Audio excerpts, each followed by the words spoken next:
Ladies and gentlemen, welcome back to Poker Distilled.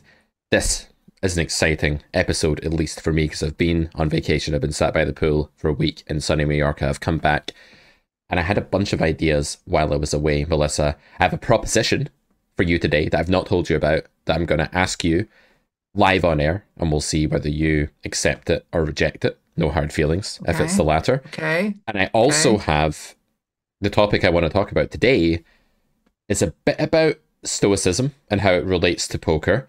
And I want to talk about one of the books I read while I was away, which was The Obstacle is the Way by Ryan Holiday, which is kind of like a manual on how we might get better as stoics in seeing obstacles as just part of the journey, part of life, instead of as these big things that ruin your prospects of moving forward. So I'm excited about today's topic, but I think maybe first we should start with my proposition. All right, let's go. I'm all ears. So, do you remember when we started Poker Distilled and we were bright-eyed and bushy-tailed and we had lots of really fun conversations? Not that we don't anymore, but, you know, certainly there was something magical about the first few episodes in season 1 when we just started this process. And, I agree. And in season 1, we kind of said, this is going to be a journey in poker, but it's also going to be about philosophy. It's also going to be about psychology. It's going to be about life. It's going to be about lots of stuff. And it's not just pure poker content. Well, when I was on vacation, I did something unthinkable, something I've never done before in my life. Like literally something that shocked myself that I did this. I read 3 books in a week. Wow. I normally read great. like a book in 6 In months. a week, literally in 7 days, you read 3 books. 3 books. Yeah. Wow. I read a book about a Scottish prisoner of war who was captured by the Japanese and basically tortured in concentration camps, which was grim, but made me kind of thankful and gave me an idea for a course as well. Vacation reading. Yeah, exactly. Beach reading. I was like, I'm on this lounger. It's 30 degrees Celsius. He's in like some freezing barren place building a bridge, you know, with malaria. Yeah, I can't really complain. And then I read The Obstacle is the Way, and then I read a book about space and stars and galaxies and stuff like that. But anyway, my proposition is that I know that you're an avid reader. I know that you read fiction and non-fiction. I don't read fiction, right? So this wouldn't be something I'd want to do. But with non-fiction, I thought that we could turn Poker Distilled, at least some part of every episode for this season and see how it goes, into a book group. Not that the audience has to read the book, and not that we'd make it unrelatable if they didn't, but that we could agree on either a short book to read per week and we both read the same book, or we read a longer book and we space out for 2 weeks and then just don't talk book like one of those weeks or something like that. And we tell the audience in advance what we're going to read. I have an idea for the first one, if you're on board. And we actually like make sure that we have some content that's less random about the non-poker stuff, but we also relate it to poker as we go through it as well. How would you feel about something like that? I think that would be great. And I think obviously it would depend on the book we're reading, but I think being able to tie it to poker would be the interesting part for me. And I think maybe for our audience, especially if they also read along. And yeah, I think that would be great. Let's try it. Let's just see how it goes for a few months or whatever, and then if it doesn't work, it doesn't work. But yeah, I'm game. I disagree. I think we should sign a contract for 7 years saying that we're going to do it every week. Okay. All right. Just, you know. Our first book will be on communication, the skills that you lack and I have. All right, let's do it. What's the name of the first book you want to read? Okay, so You're like, here we go. Oh boy. It's like some like idiot like book or something. No, go ahead. Yeah, it's an idiot book for 4-year-olds. Thought we'd start off light. You're like, it's a novelization of a very popular Marvel character. Yeah, no. It's all like big brain non-fiction, Melissa. It's all clever people in the audience we've got here. The other one switched Hmm. off after 1 minute, and we're like, "Where's Ace King versus Queens?" But anyway, I discovered, courtesy of the YouTube algorithm, while in my hotel room in Mallorca, a chap called Alan Watts. I don't know if you've heard of Alan Watts. He's Oh yeah, like, I know Alan so he's Watts. a Yeah. philosopher that specializes in like Far Eastern. He was a Yep. Western philosopher, but he specialized in like Taoism, Hinduism, um, things like that, right? In Far Eastern philosophy. I don't know if you've read this book already then, but I was recommended this book with a disgustingly ugly name. The book is called The Book on the Taboo Against Knowing Who You Are. Hmm. I have not read that book.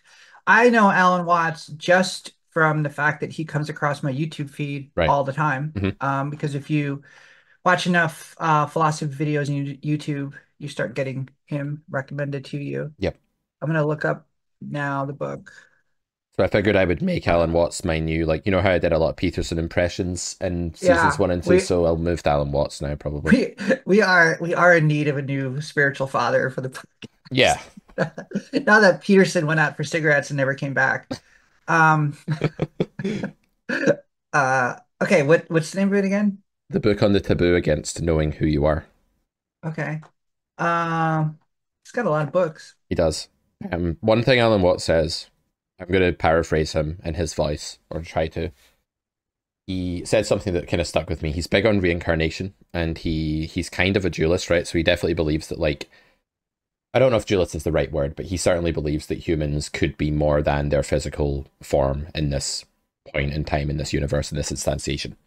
And he says something to the effect of, well, you may think it peculiar that you could exist a second time, that reincarnation could be true. But isn't it quite peculiar that you are here now? He says something like that, right?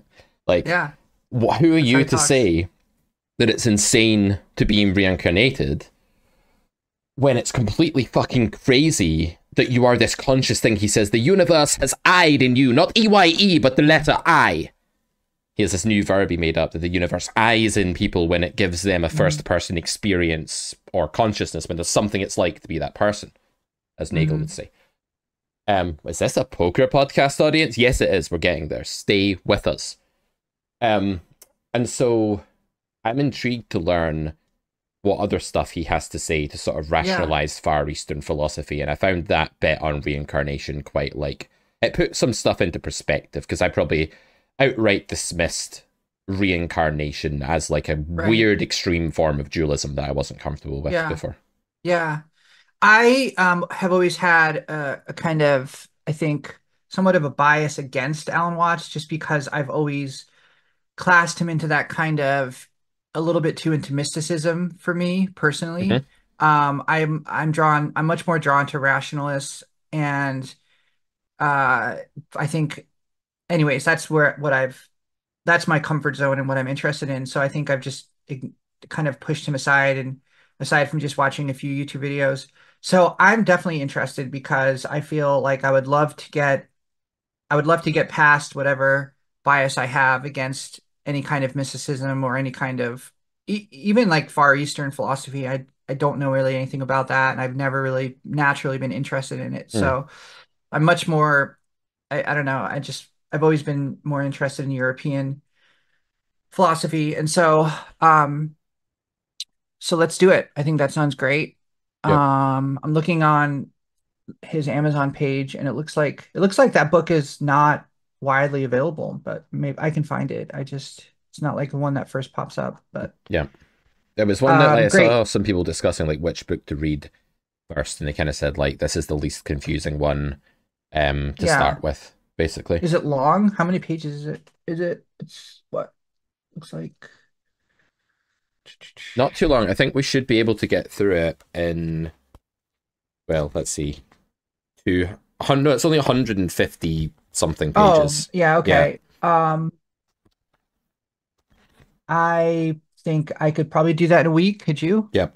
I mean, now the way that you read now, it's like you could do that in a day with No, your three that books. that's when I'm sat by the pool with nothing else to do Oh, and no okay. phone. My phone is in the safe in the room, and like I That's either good. like It's a drink good lots of feeling. margaritas or I read the book or I Nice. go for a swim. So The like, best. you got to read so you The don't just best. end up like drinking margaritas in the Just pool all drunk day. and floating. Exactly, yeah. And Yeah. that's why I read three books. Still did some drunken floating as well, but like mostly read.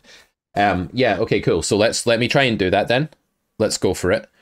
And we'll All check right. back in next week and maybe you will decide that like this is too, there's too much And that's mysticism and fine. not enough rationalism, but it's good to challenge these things and see if you can confirm the Absolutely. bias. There's nothing there's nothing like that.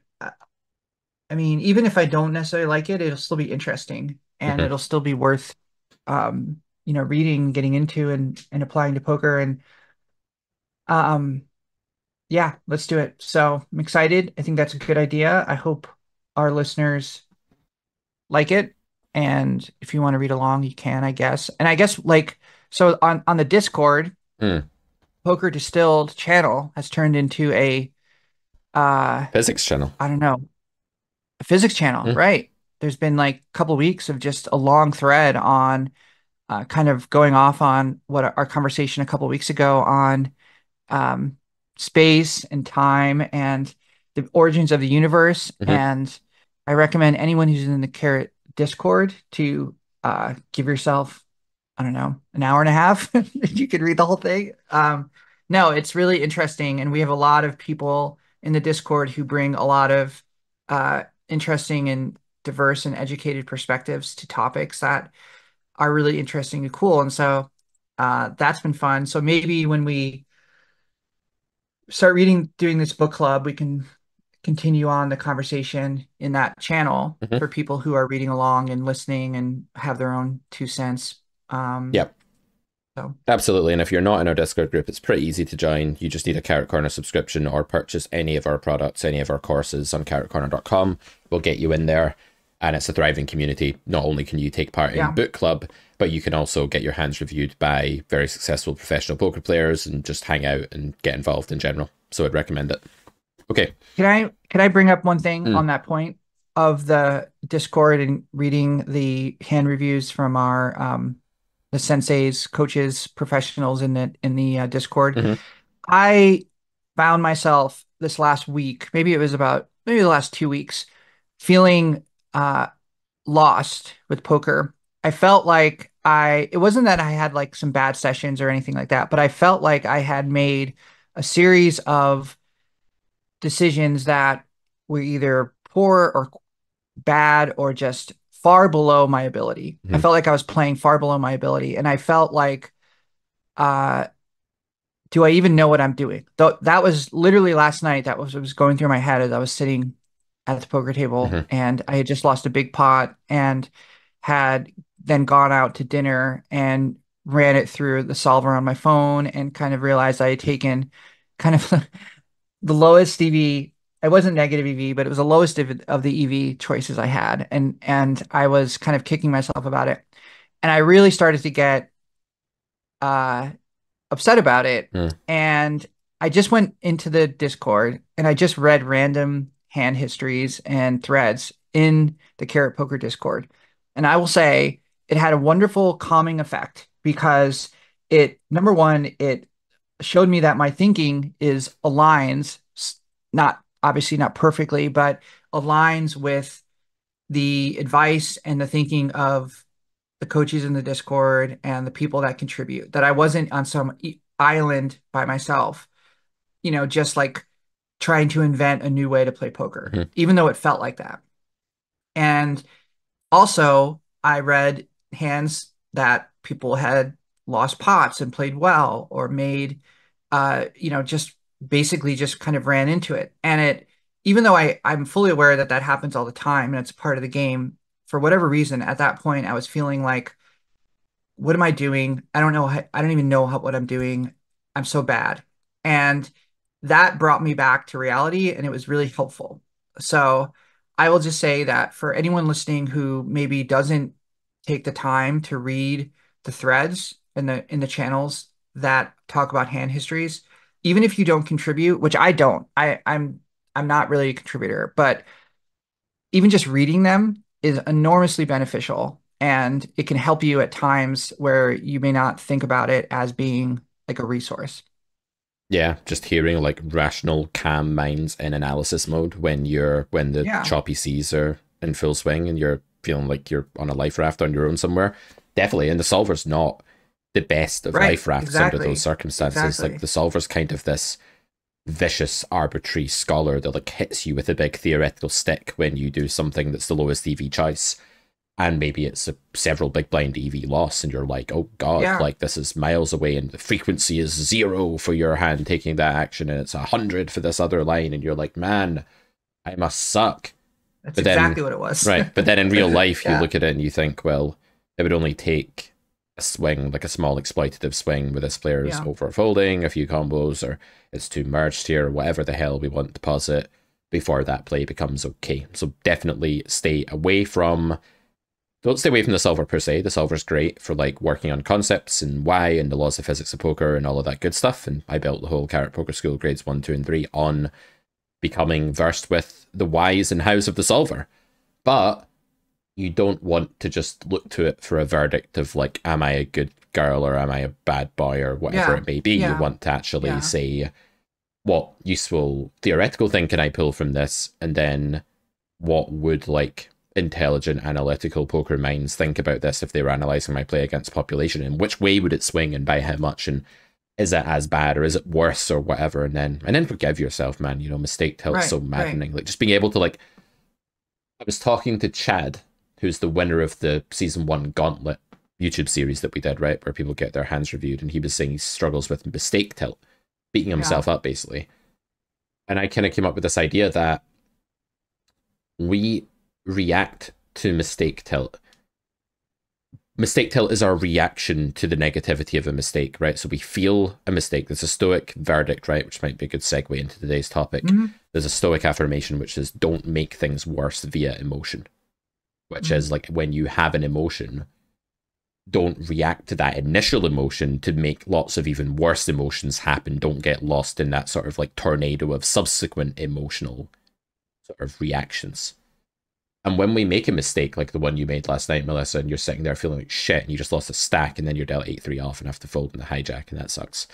And it's like, okay, I'm feeling like crap and I can either sit in that and process that feeling like shit and live with the self-disappointment and like the bit of sort of like sadness that we played the hand, or the frustration that we played the hand in that way, or we can start being punitive and start hitting ourselves with a stick and be like, this is unacceptable, this can't happen, I should be better than this, I don't know what I'm doing.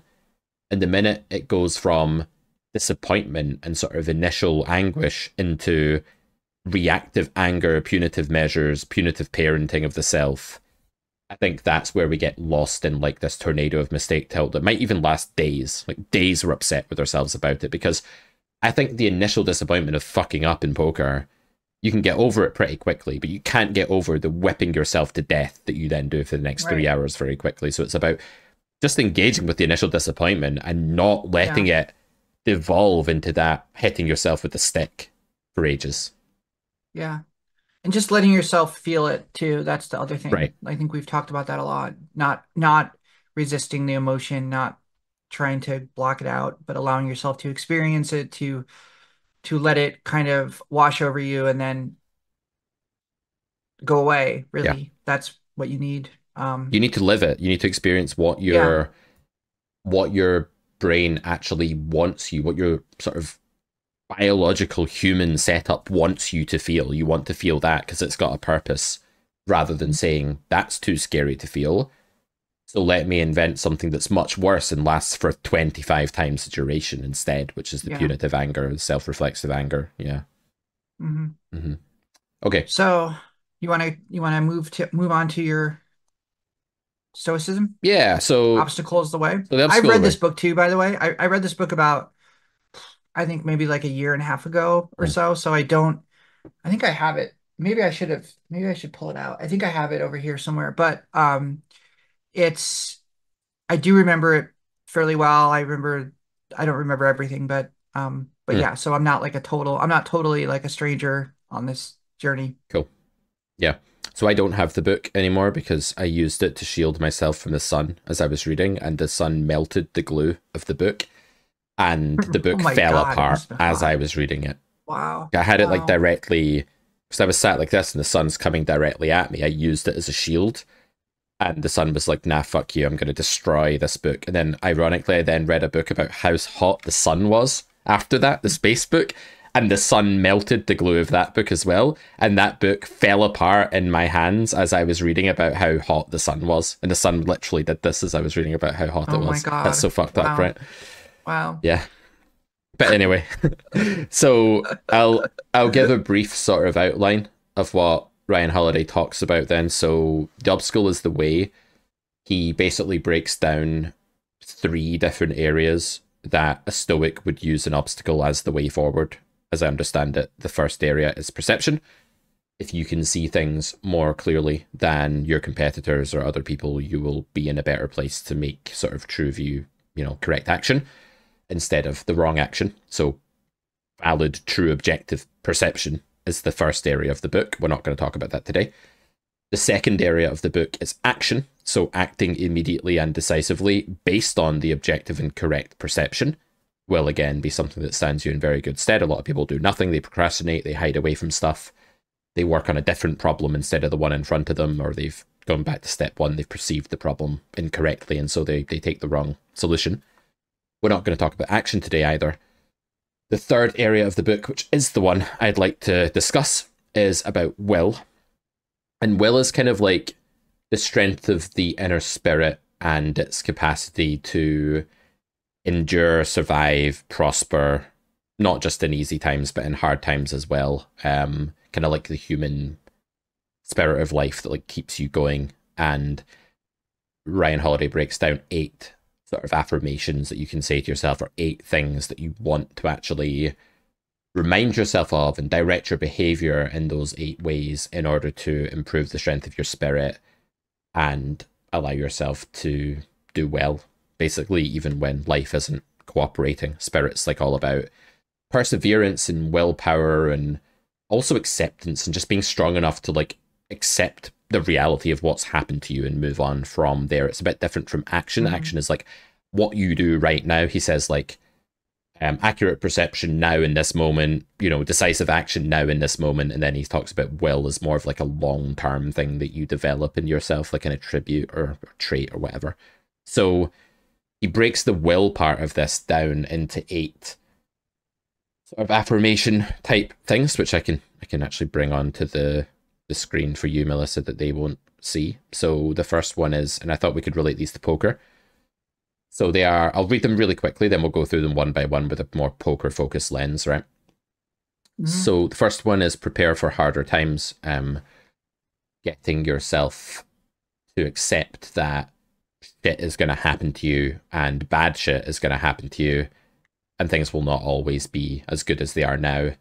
And if you're acceptant of that, you're going to have an easier time adapting to it when it happens and accepting it and forming the right plan from there, and your perception is going to be clearer.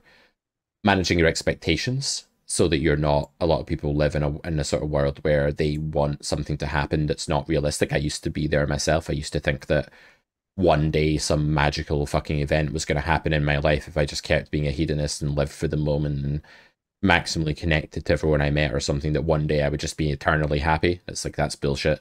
So managing expectations in life and work or poker, I have a lot to say about that.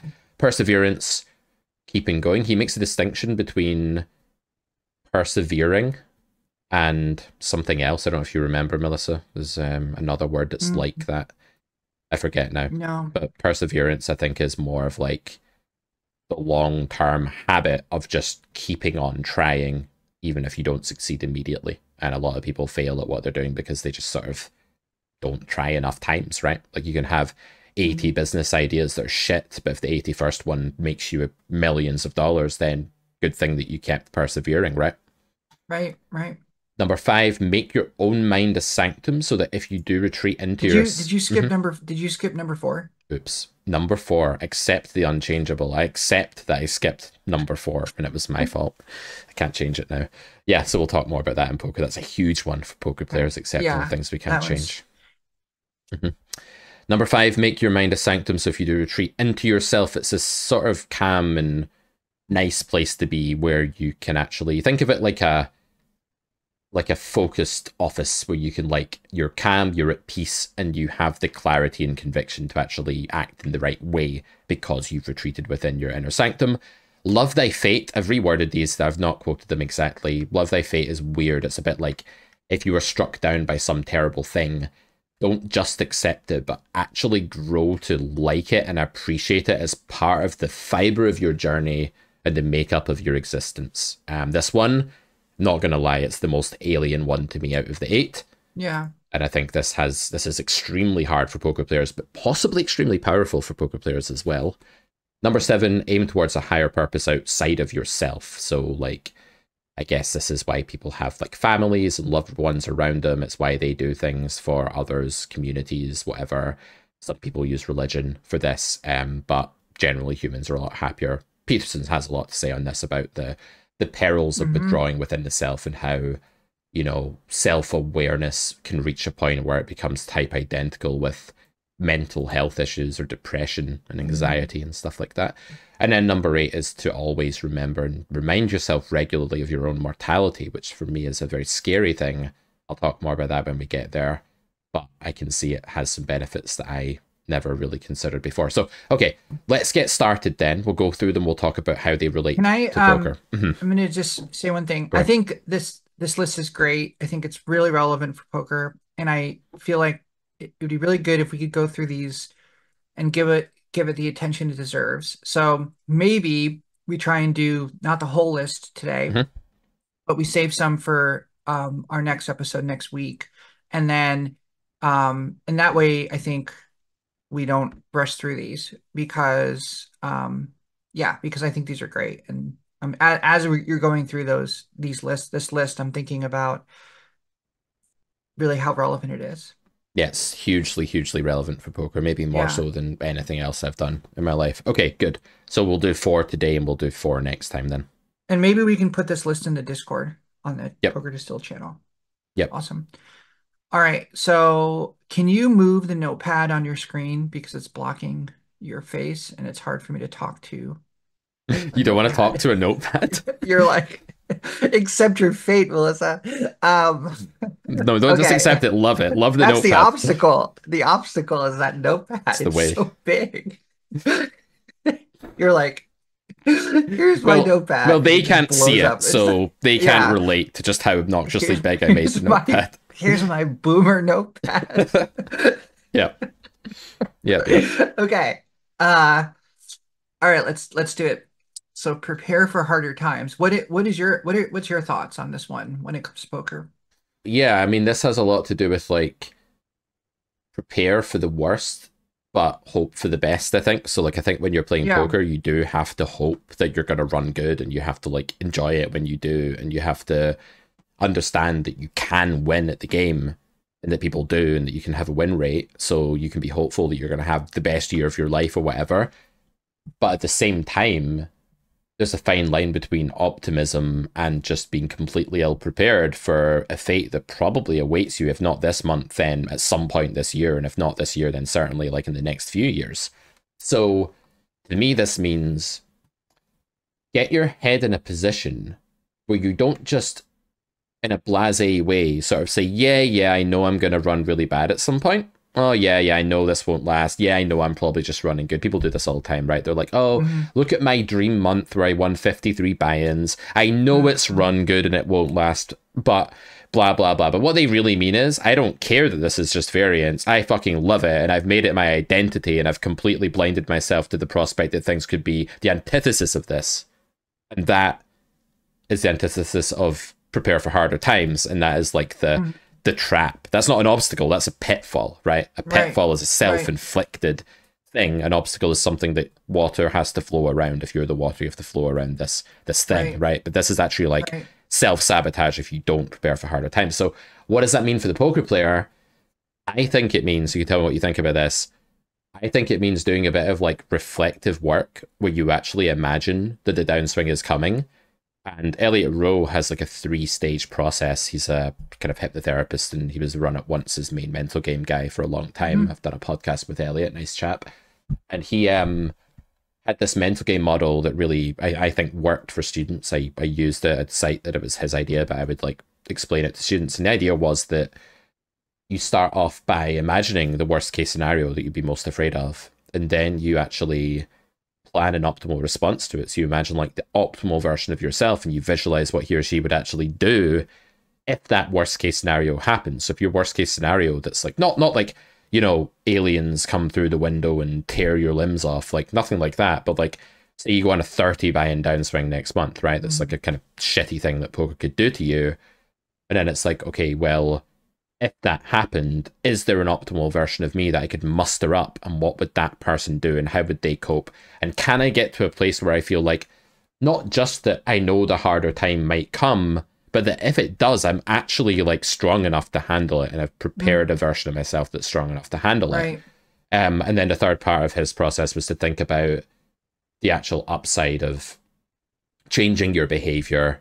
So if you had like a mental game leak of like, you got angry and called people down because you felt you were being bullied, the third step would be to imagine how good it would be for you if you no longer did that and what the bonuses would do. That's less applicable to point number one here, but just to complete the model. But anyway, let's circle back. What do you think prepare for harder times means within poker and with a stoic sort of light? How do you see that?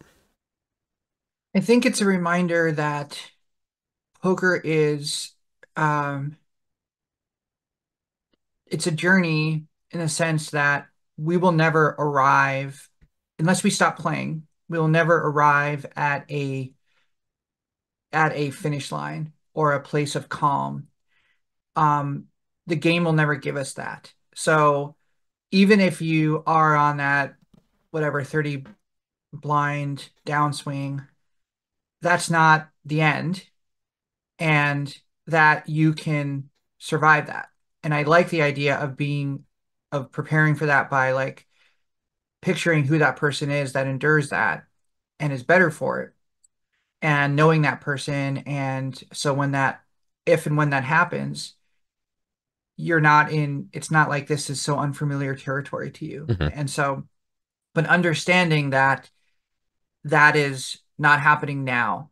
Mm-hmm. And the same thing with if you're on a 30 big blind upswing or what I'm buy-in upswing, understanding that, okay, who is that person that is able to kind of handle, and I do mean handle that upswing, meaning you're not rushing to play higher stakes if you feel like you still have leaks or you still have that you're not prepared or whatever, that you're not rushing to kind of um, take that momentum in the wrong direction. Mm-hmm. I think it's really important to understand momentum in poker. I think it's real. And I think that when you feel it and it's happening, ignoring it or trying to put the brakes on it because you're afraid of where it will take you is itself a leak. And I think understanding like, okay, like I'm running well. Am I playing well? If Mm-hmm. I'm playing well, I'm running well, then great. If I'm running well and playing terrible, then I'm still playing terrible. So all I think for me is that means whatever stage or part of the journey you're in, you don't want to be a stranger in that land. Mm. You want to know the person in that land. And you may encounter strange lands that you've never been to before, but understand that and understand that the value of that is that land is only as strange as you make it. Right. So you're actually trying to feel things and think things that the person who's in that harder, more difficult Yeah. spell will be feeling and thinking, and you're trying to sort of do that Yeah. in Can advance. I'm gonna say one more thing. So like the kind of Western tradition of like the journey, I think best kind of typified by like Lord of the Rings, where it's like the characters are constantly moving.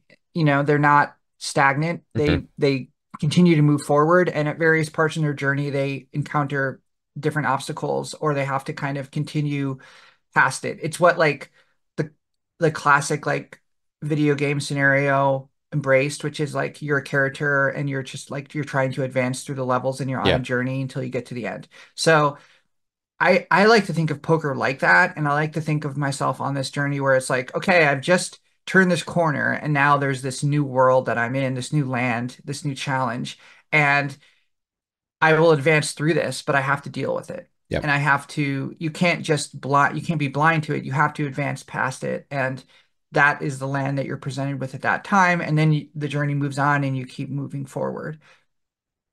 And that's highly enticing and almost addictive for a human, that kind of journey, Yeah. because it's like very in line with what our evolutionary nature probably wants us to be and wants us to do. That's why we feel, many of us, the nerds like me, Melissa, you were commenting on my desktop background and how many nerdy games run there. That's what the Yeah, it nerds is like me want to do. ridiculous. Yeah, Yeah. Last Epoch Yeah. and such. I made the video game reference because I'm like, how do I dumb this down? No, I'm just kidding. The the other thing I'll say about prepare for harder times, and this goes back to our absent spiritual father, Peterson, who would talk about how the biggest evolutionary advancement for humanity was understanding we shouldn't eat all the food now. We should eat some of it now and then save the rest of it so that when we're hungry later, we don't have to go out and hunt again and we can expend less energy and just eat the food again, et cetera, et cetera. So, in other words, the idea of delaying gratification Mhm. is an important advancement in human beings. And if you look at people who I think are not doing well or suffer a lot, they tend to be people, not always, but a lot of times the ones who have major problems with delaying Mhm. gratification. And they want everything now and they can't the idea of like delaying something and then utilizing it later is foreign concept to them. Yep. Prepare for harder times is that. Yep. It is saying the reason why we are not expending all our energy on this one thing now is because we know that there's going to be harder times later. And if we save some of this food for later, we won't have to spend much time and energy hunting. And I think with poker, it's the same thing where you think, well, I'm going to delay the gratification of like celebrating, or I'm going to even delay, even you can make it, I think, more granular than that. I'm going to delay the gratification of like the example you use, calling down someone that I think is bullying Mhm. me. It's going to give me that gratification, like I'm standing up to this person and they're Yep. not going to push me around, Yep. yet you lose the pot. So I've tried to be aware of those moments in my thinking where I'm thinking, am I doing this because I'm trying to gratify some immediate fleeting need Mhm. in me, like Mhm. a kind of animal instinct, like I just want it now?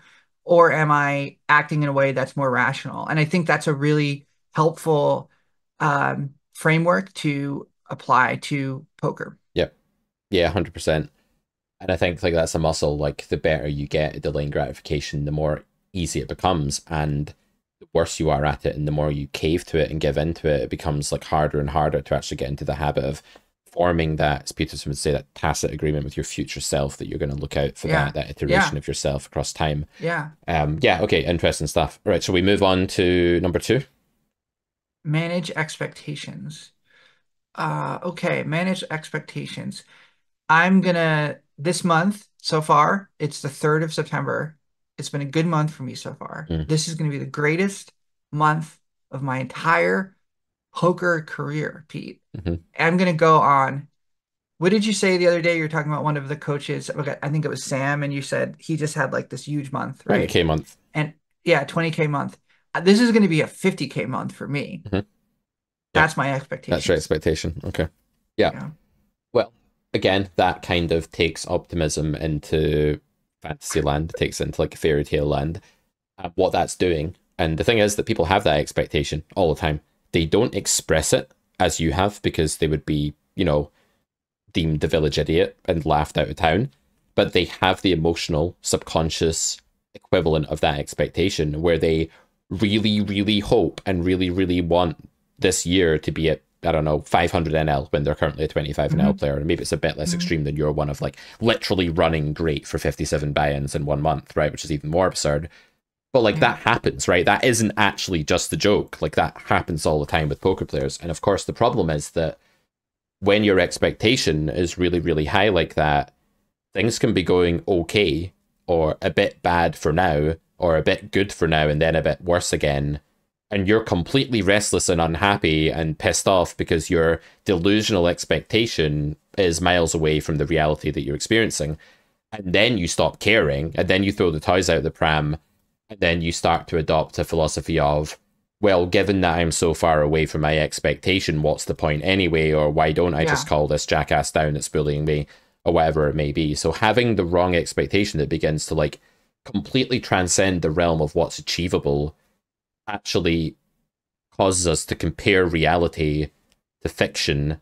And then we have to go back to part one of the book, which is all about accurate perception. We have no hope of having an accurate perception when our expectations are mismanaged. Hmm. And then we Hmm. act in the wrong Yeah, way. absolutely. This is big for me because I struggle with impatience as a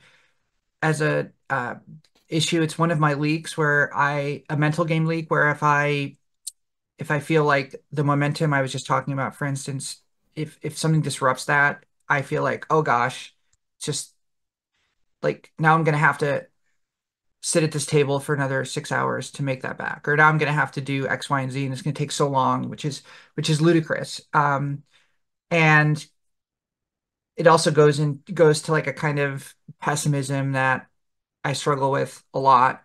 But uh, but I think a good story is that I think that this reminds me of is this weekend, a friend of mine who's a professional poker player locally here, um, is moving out of town to another city to he's moving to LA and bigger poker scene and a lot of for a lot of other reasons. But anyways, it was my last night seeing him at the club and we sat down and had a drink and we were just talking and we were just being really honest with each other. And I realized that he has like a better, like a bigger win rate than me. And, and I was like, I don't know. It was weird because I remember thinking to myself as we walked away, like, I should have a bigger win rate. Like that should be me. Like I should be at that. Like I feel like, I don't know. I feel like I'm just as good as him, blah, blah, blah. And it was a ridiculous ego-driven thought, but nonetheless, it's how I thought. And so literally the rest of the night, my thought process was kind of clouded by this like, Mhm. well, like I should be winning more, and my problem is that I'm not winning more, and for as long as I've been playing, I should be at a blah blah blah. This game is so soft. What am I doing? Da da da. And I think this goes to that managing expectations where it's like understanding who you are, what your game is, and not getting your thought process disrupted by these external things that play to your base instincts like Mhm. your ego, that self-gratification, et cetera, et cetera. Mhm. I think it can happen within a hand as well, where we're like, Yeah. my expectation was that I was going to win this hand because I flopped the set, and then by the time the river is four straight, and the guy has like potted the river after you checked. Now, many people listening to this will think, well, I'd be fine with that scenario. But when you first start out, you're not, like a new player's not fine with that scenario. And a fish is going to like, a novice is going to call there because they still have the fortune reversal Yeah. curse Yeah. of the emotion from the flop not having dispersed or, transcended yet into what it needs to be. And because we had that expectation on the flop that was so, so strong that we were going to win a big pot and things were going to go well for us when we're on the river facing the pot size bet on the four straight run out, the beginner there is going to throw the toys out of the pram. They're going to defiantly call, or it's like the thought experiment there is like the kid that like drops half his cake on the ground and all the other kids laugh at him, so he says he didn't want it anyway and gives the rest of the cake away, right? Like that kind of Yeah. thing. Yeah. Yeah. There were these things called pogs when I was growing up, which were little cardboard discs that you could gamble with. You could like play one of yours against one of your I friends. You try remember and flip those. them with the Yeah. plastic slammer thing. And one time I went on a heater, went on a big upswing against my friend, and I won lots of his pogs, and he just gave me the rest of his pogs and said, I don't want anything to do with this shitty game anymore. So it's like this, because you're so far away from your expectation of what you originally wanted to happen, you'd rather just nothing existed anymore. You'd rather nuke everything than actually try to work back to where you want to be long term and accept that the obstacle is the way. So perhaps by Mhm. having the wrong expectations, you are literally saying the obstacle isn't the way, the obstacle has ruined the way, and that's why Right. this is in there. Yeah. Yeah. Absolutely. Um, yeah, that's a good one.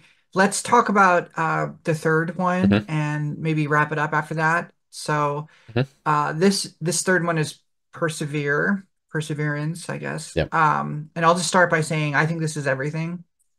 I don't know how you can be successful at poker without this quality, without persevering through ups and downs. obviously the swings, and I will say to persevering, but doing it in a way where you're not ruining yourself in the process. So you're it. I can't imagine not having it inflict psychic damage. It will, but the and maybe physical too. If but I think persevering means not allowing it to ruin you in the process. So in other words, like I was talking to someone who told me they had developed, wouldn't call it like an eating disorder, but really bad eating habits Mm, related to the swings of poker. So if they ran bad and had a bad session, they would try and kind of, um, mollify themselves with comfort food. eating. Yeah, comfort eating. Mm, And that was, that's really bad. I'm not an expert on nutrition, but that's really bad. mhm, And so I would say like perseverance means allowing yourself to feel the ups and downs, allowing yourself to, like we said earlier, experience the emotions, but persevering through it in a mhm. way that doesn't ruin yourself in the process. Yeah. Yeah, it's a fine line between like becoming like one thing Ryan Holiday's against in this book is like he says like there's enough martyrs in the world. Like the last thing we need is more people like suffering like needlessly. Yeah, What yeah, we actually want to do is find the balance here between being able to get back up and say that happened to me and I did feel bad in the moment when it happened, but now, in true the obstacle is the way fashion, I now am changing my plan or I'm adapting my plan, or maybe I'm not changing it. Maybe I'm just rinsing and repeating because I know if I do it enough times, I'm going to succeed, right? Like you might have played a poker session really well, good mental game, good technical game, but you got rinsed for 6 buy-ins. And then the next day, the solution is to go back to the casino and do mhm, exactly what you did yesterday. And that's perseverance. It's like some obstacles are just there and they just push us back along the treadmill. And then we have to, it's like a treadmill, we get pushed back in space, then we have to run forward again to where we were. And other ones are brick walls where, like, if we run forward, we can't make any more progress. And I think perseverance is about understanding the two types of obstacle you get and knowing when it's just a treadmill that you have to keep running and doing that and getting up again and again after you're knocked back down and just keeping on doing it while not taking it to the extreme of running into the brick wall, and then understanding that in some cases perseverance isn't just getting up and going again and insanity being doing the same thing over and over again expecting different results. If it's a brick wall, you're going to have a sore face every time you bash off of it, and understanding that some obstacles you have to go around and some obstacles you just literally keep going through because it's a treadmill or it's like a current that you can yeah, conquer by swimming against it. And the idea is like which type of perseverance is required today, because I think that it's a finer point, but I think some people use the wrong sort of perseverance. They think they're persevering, but really they're not improving their game and they're just taking the same break-even game for 600,000 hands and wasting 2 years of their life at 10 and L. And it's like, yes, you persevered, right, but you right, should have gone around that wall because that was a yeah, wall, not just a current you could swim against. You should have improved your game and found a different route. So it's a tricky one, right? It's not clear immediately what perseverance means, what type of getting up and trying again it yeah. actually means. But it's also just understanding what's happening to you. So maybe, yeah, that example, you get rinsed for 6 buy-ins or something. Is it because of variance, or is it because you played poorly, or is it because you have a leak of playing your C or D game when after you're down a couple of buy-ins or after you get stacked? Mhm, So I think perseverance carries with it a responsibility mhm, that it's not just enough to show up.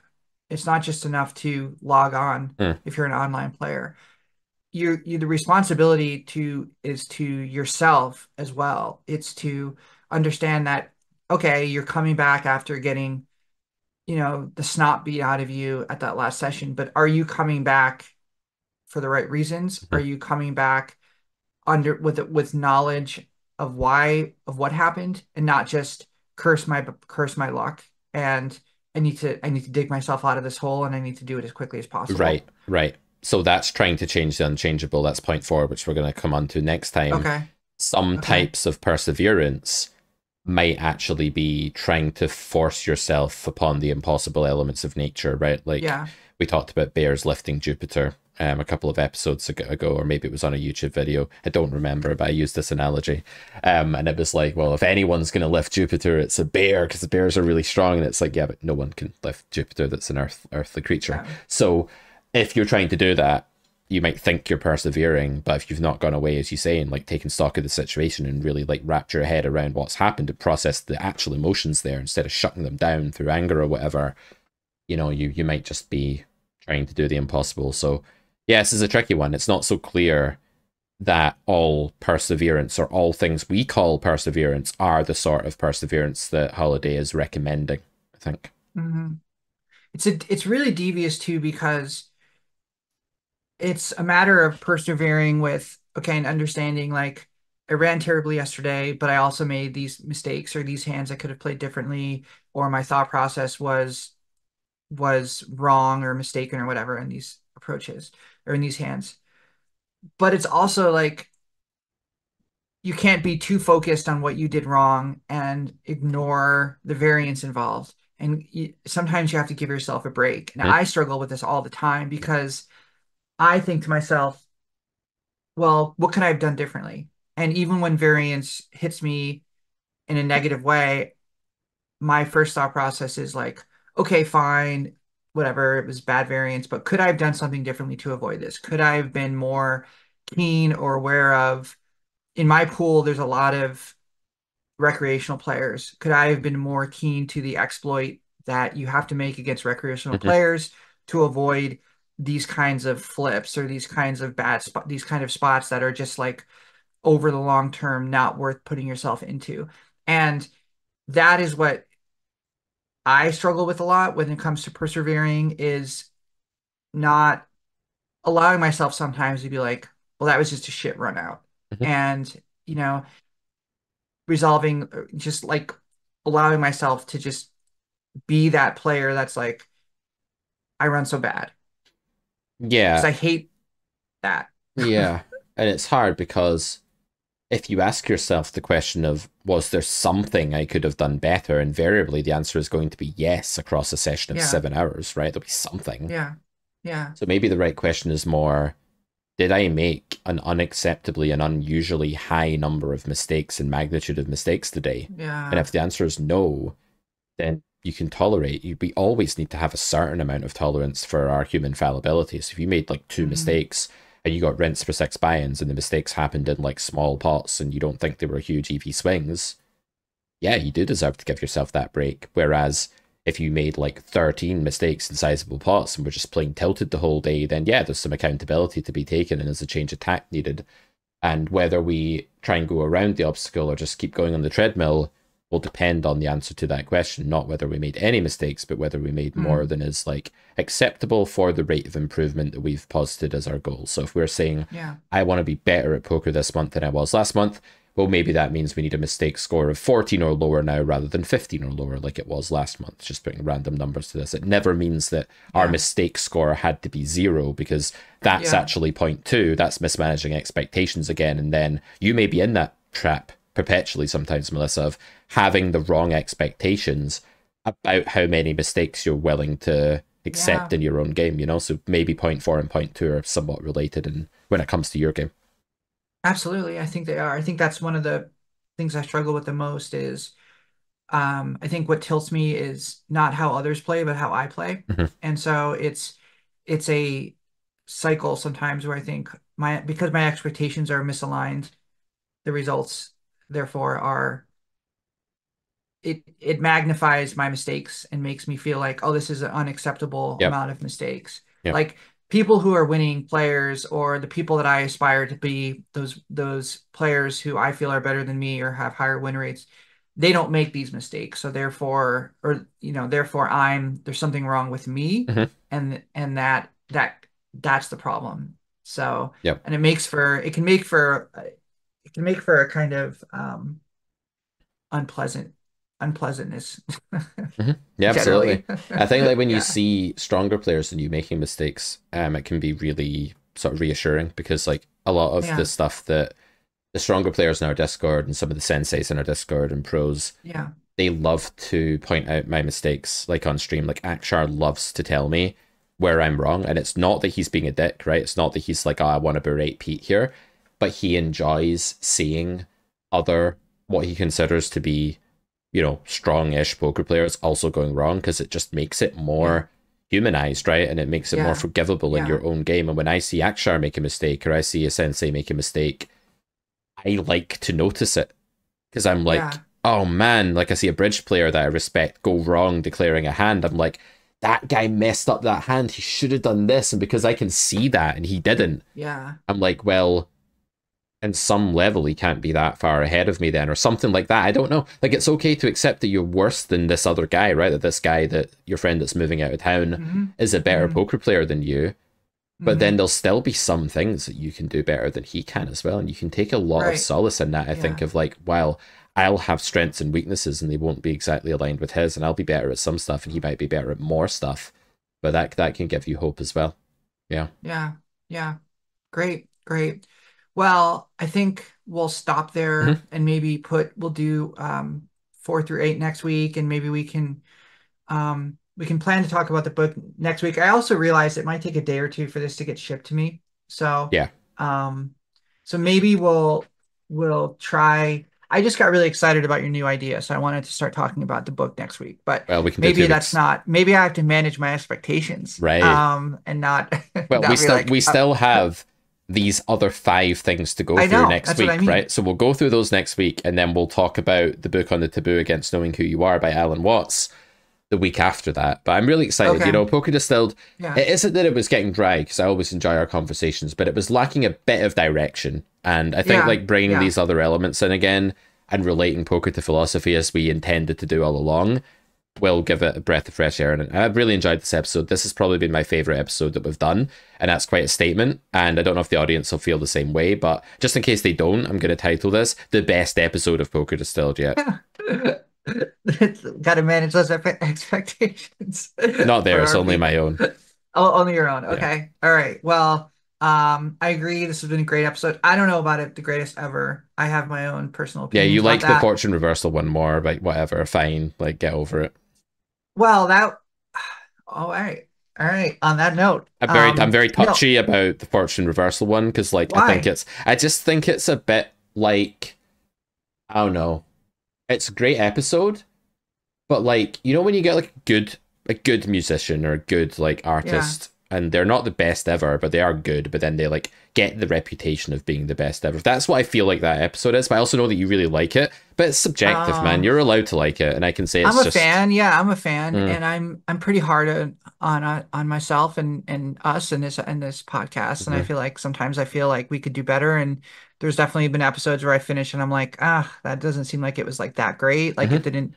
It's like the conversation didn't click, or mhm, we didn't have momentum or whatever. mhm, Um, but that one I did, and I also feel like that's the one that most people have talked to me about. mm, So that's the other reason why I feel like it's connected with people, because it's so relatable and it happens to mhm, everyone. And it's like a fundamental part of the game. And also, once I understood fortune reversal, it unlocked a lot of, it just helped me a lot, and it mhm. unlocked a lot of strength in my game. So, anyways, if you haven't heard that episode, take my advice and not Pete's and go back and listen to it. I think it's season two.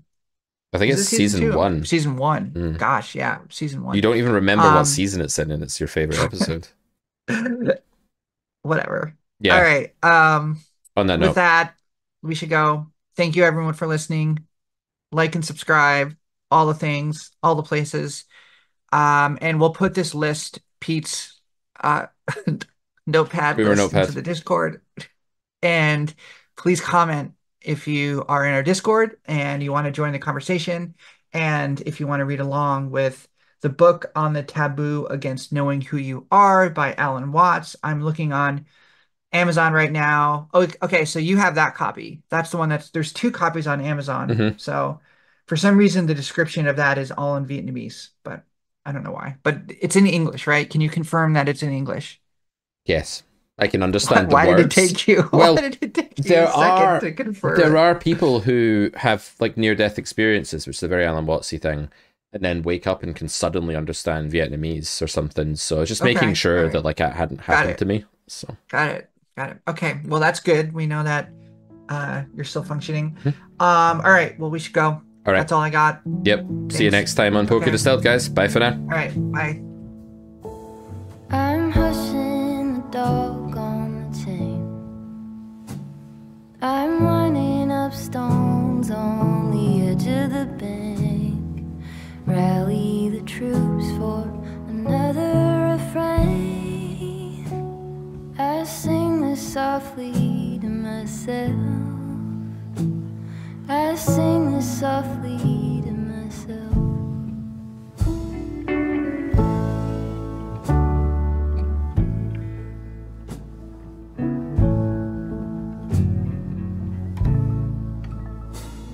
I'm buried beneath the sand.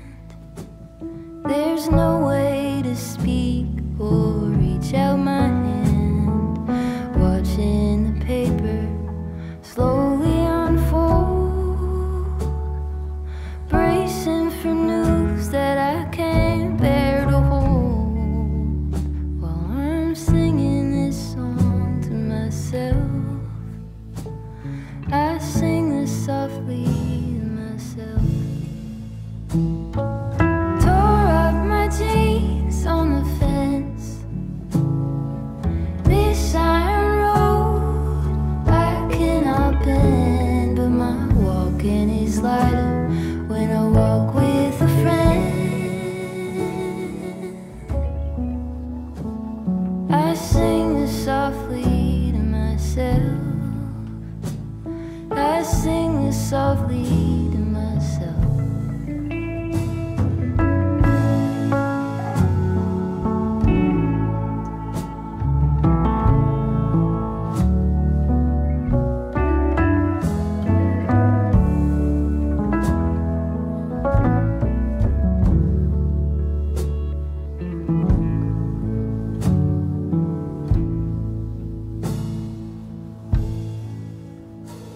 I'm waking up early